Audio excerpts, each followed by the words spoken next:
The superb fairy-wren, also known as the superb blue-wren or colloquially as the blue-wren, is a passerine bird of the family Maluridae, common and familiar across southeastern Australia. The species is sedentary and territorial, also exhibiting a high degree of sexual dimorphism. The male in breeding plumage has a striking bright blue forehead, ear covers, mantle, and tail, with a black mask and black or dark blue throat. Non-breeding males, females and juveniles are predominantly grey-brown in colour. This gave the early impression that males were polygamous, as all dull-coloured birds were taken for females. 6 subspecies groups are recognised. 3 larger and darker forms from Tasmania, Flinders and King Island respectively, and 3 smaller and paler forms from mainland Australia and Kangaroo Island. Like other fairy-wren, the superb fairy-wren is notable for several peculiar behavioural characteristics. The birds are socially monogamous and sexually promiscuous,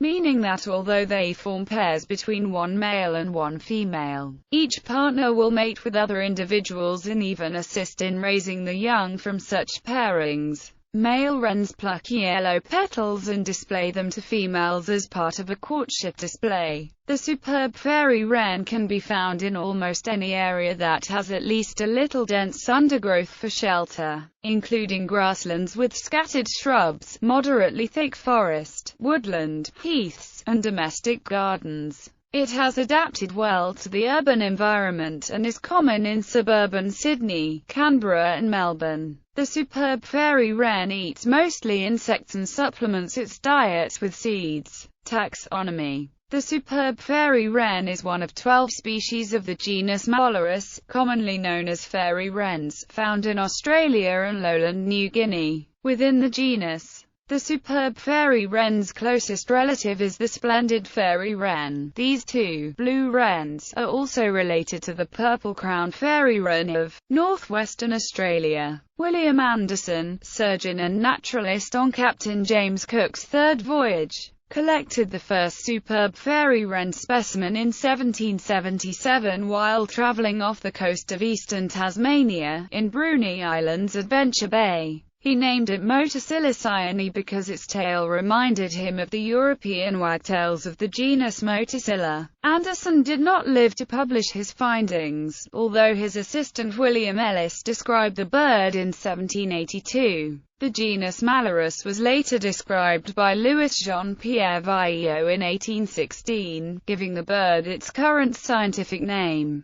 Shortly after the first fleet's arrival at Port Jackson, Sydney, the bird gained the common name superb warbler. In the 1920s came common names wren and wren warbler, both from its similarity to the European wren, and fairy wren. The bird has also been called Mormon wren, a reference to observations of one blue-plumaged bird accompanied by many brown-plumaged birds, which were incorrectly assumed to be all female. The Narrabri people of the Murray River and Coorong regions called it Warthgi Puliera, meaning little one of the Warthgi bush, and the Gunai called it Jade gun, meaning little bird with long tail. Both it and the variegated fairy-wren were known as Muridu to the local Eora and Darugga inhabitants of the Sydney Basin. Like other fairy-wrens, the superb fairy-wren is unrelated to the true wren. It was previously classified as a member of the Old World flycatcher family Muscicapidae and later as a member of the warbler family Sylviidae before being placed in the newly recognized Maluridae in 1975. More recently, DNA analysis has shown the Maluridae family to be related to the Melophagidae, and the Pardalitidae in the large superfamily Melophagoidea. Subspecies ornithologist Richard Shodder has reported that the subspecific classification of the superb fairy-wren requires further review. In 1982, he lumped all forms into 2 subspecies, the smaller and paler plumaged M.C. cyaneus of the mainland and larger and darker M.C. cyaneus of Tasmania and adjoining islands. However, zones of abrupt change led him to split these into more subspecies. and to note that the differences between New South Wales and Queensland populations needed investigation. 6 subspecies are recognised. C. cyaneus, the nominate subspecies described in 1782, is found throughout Tasmania. Birds are larger and darker than the mainland subspecies, with males having a deeper azure blue coloration. Shodder in his 1982 review reclassified Elizabetha and Samula under cyaneus. C. Elizabetha, endemic to King Island, was described as a separate species Elizabetha by Archibald James Campbell in 1901. Males have a deeper blue color than Tasmanian birds. King Island birds also have longer tarsi. C. Samula, endemic to Flinders Island, has males that are of intermediate color between the King Island and Tasmanian subspecies. C. cyaneus, described by Richard Sharp in 1881, is found on mainland Australia. In general, birds are smaller and paler than those of Tasmania, with Queensland male birds bearing a pale silvery blue crown, ear tufts and mantle. C. legae, described by Gregory Matthews in 1912, is found in eastern South Australia. Males in breeding plumage differ from those of subspecies cyaneus by having blue tinges on their belly below the chest band and on their wing. Remigus. C. ashbia, described by Matthews in 1912, is found on Kangaroo Island, and has been separated from the mainland subspecies for around 9,000 years. Birds of this subspecies are larger, have narrower bills and darker plumage than birds on nearby mainland South Australia. Females from Kangaroo Island are more uniformly grey in plumage than mainland birds. Evolutionary history. In his 1982 monograph, Shodder proposed a southern origin for the common ancestor of the superb and splendid fairywrens. At some time in the past it was split into southwestern and southeastern enclaves. As the southwest was drier than the southeast once conditions were more favorable, the splendid forms were more able to spread into inland areas. In the east, the superb fairy-wren spread into Tasmania during a glacial period when the sea level was low and the island was connected with the rest of the continent via a land bridge. What gave rise to subspecies cyaneus became isolated as the sea levels rose.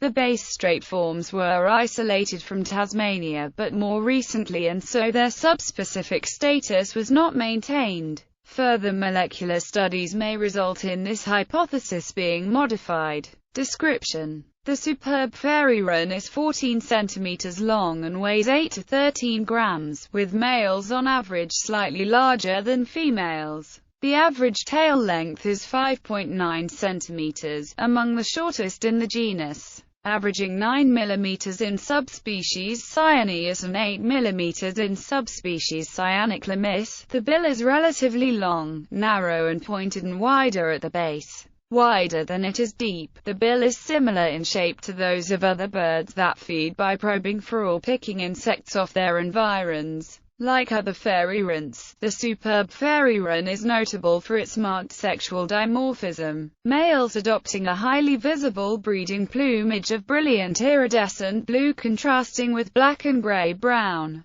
The brightly coloured crown and ear tufts are prominently featured in breeding displays. The breeding male has a bright blue forehead, ear covers, mantle and tail, brown wings, and black throat, eye band, breast and bill. Females, immatures, and non-breeding males are a plain fawn color with a lighter underbelly and a fawn or dull grayish-blue tail. The bill is brown in females and juveniles and black in males after their first winter. Immature males molt into breeding plumage the first breeding season after hatching, though incomplete molting sometimes leaves residual brownish plumage that takes another year or two to perfect. Both sexes molt in autumn after breeding, with males assuming an eclipse non-breeding plumage. They molt again into nuptial plumage in winter or spring. Breeding male's blue plumage, particularly the ear covers, is highly iridescent because of the flattened and twisted surface of the barbules.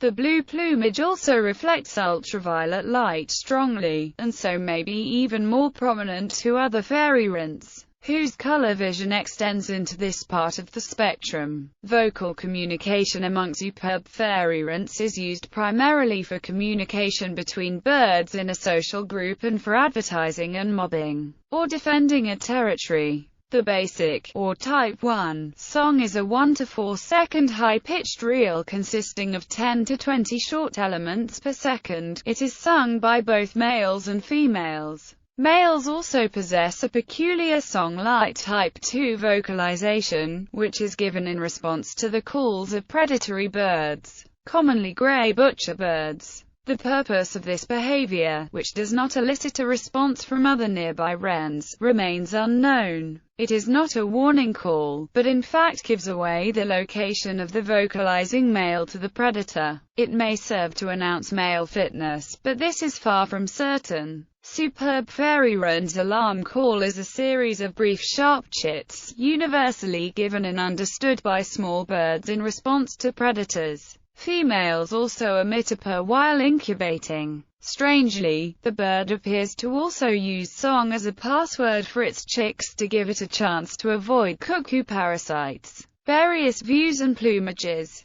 Juvenile superb fairywren subspecies cyaneus. Adult females have a red-orange ring of feathers around their eyes. Subspecies cyaneus. Mature, non-breeding male. First-year male starting to molt into breeding plumage. Subspecies cyaneus. Distribution and habitat. The superb fairywren is common throughout most of the relatively wet and fertile southeastern corner of the continent, from the southeast of South Australia and the tip of the Eyre Peninsula, through all of Victoria, Tasmania, coastal and subcoastal New South Wales and Queensland, through the Brisbane area and extending inland, north to the Dawson River and west to Blackall. It is a common bird in the suburbs of Sydney, Melbourne and Canberra. It is found in wooded areas, generally with plenty of undergrowth, and has also adapted to urban existence and can be found in gardens and urban parks as long as there is an undergrowth of native plants nearby. Lantana, a prolific weed in Australia, has also been beneficial in providing shelter in disturbed areas, as has the introduced and invasive blackberry. Unlike other fairywrens, it appears to benefit from the urban environment and has outcompeted the introduced house sparrow in one study on the grounds of the Australian National University in Canberra. Colonies of wrens can be found in Hyde Park in the Royal Botanic Gardens in Sydney's urbanised centre. It is not found in dense forest nor in alpine environments. Forestry plantations of pine and eucalypts are also unsuitable as they lack undergrowth. Behavior. Like all fairywrens, the superb fairywren is an active and restless feeder, particularly on open ground near shelter, but also through the lower foliage. Movement is a series of jaunty hops and bounces, with its balance assisted by a proportionally large tail, which is usually held upright, and rarely still. The short, rounded wings provide good initial lift and are useful for short flights, though not for extended jaunts.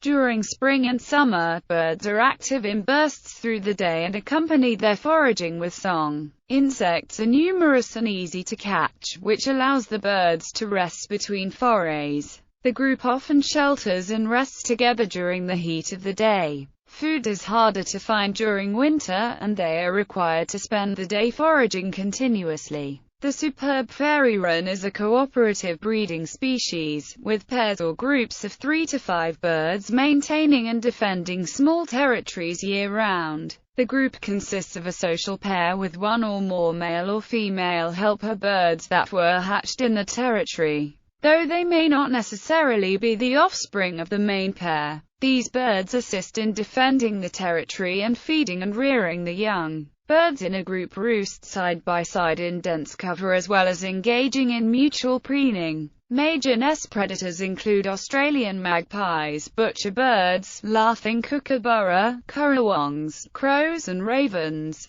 shrike thrushes as well as introduced mammals such as the red fox, cat and black rat. Superb fairywrens may utilize a rodent run display to distract predators from nests with young birds. The head, neck and tail are lowered, wings held out and feathers fluffed as the bird runs rapidly and voices a continuous alarm call. A field study in Canberra found that superb fairywrens that lived in areas frequented by noisy miners recognized minor alarm calls and took flight, and had learned to ignore their non-alarm calls, while those that live in areas not frequented by noisy miners did not respond to minor alarm calls. This suggests the species has adapted and learned to discriminate and respond to another species' vocalizations. Diet: superb fairywrens are predominantly insectivorous. They eat a wide range of small creatures as well as small quantities of seeds, flowers, and fruit. Their foraging, termed hop searching, occurs on the ground or in shrubs that are less than 2 meters high. Because this foraging practice renders them vulnerable to predators, birds tend to stick fairly close to cover and forage in groups. During winter, when food may be scarce, ants are an important, last resort, food, constituting a much higher proportion of the diet. Nestlings, in contrast to adult birds, are fed a diet of larger items such as caterpillars and grasshoppers. Courtship: several courtship displays by superb fairywren males have been recorded. The seahorse flight, named for its seahorse-like undulations, is one such display. During this exaggerated flight, the male, with his neck extended and his head feathers erect, tilts his body from horizontal to vertical, and descends slowly and springs upwards by rapidly beating his wings after alighting on the ground. The face fan display may be seen as a part of aggressive or sexual display behaviors. It involves the flaring of the blue ear tufts by erecting the feathers. During the reproductive season, males of this and other fairywren species pluck yellow petals, which contrast with their plumage, and show them to female fairywrens. The petals often form part of a courtship display and are presented to a female in the male fairywren zone or another territory. Males sometimes show petals to females in other territories even outside the breeding season, presumably to promote themselves. Fairywrens are socially monogamous and sexually promiscuous. Pairs will bond for life. Though both males and females will regularly mate with other individuals, a proportion of young will have been fathered by males from outside the group. Young are often raised not by the pair alone, but with other males who also mated with the pair's female assisting. Breeding occurs from spring through to late summer. The nest is a round or domed structure made of loosely woven grasses and spider webs, with an entrance in one side generally close to the ground, under 1 meter, and in thick vegetation. 2 or more broods may be laid in an extended breeding season. A clutch of 3 or 4 matte white eggs with reddish-brown splotches and spots, measuring 12 mm x 16 mm. The eggs are incubated for 14 days, after which they hatch within 24 hours. Newborn chicks are blind, red and featherless, though quickly darken as feathers grow. Their eyes open by day 5 or 6 and are fully feathered by day 10. All group members feed and remove fecal sacs for 10 to 14 days. Fledglings are able to feed themselves by day 40 but remain in the family group as helpers for a year or more before moving to another group or assuming a dominant position in the original group. In this role they feed and care for subsequent broods and repel cuckoos or predators. Superb fairywrens also commonly play host to the brood parasite Horsfield's bronze cuckoo and, less commonly, the shining bronze cuckoo and fan-tailed cuckoo. Cultural depictions. The superb fairywren breeding male is used as an emblem by the Bird Observation and Conservation Australia. Called the blue-wren as it was then known, it had previously featured on a 2s, 5d stamp, released in 1964, which was discontinued with the advent of decimal currency.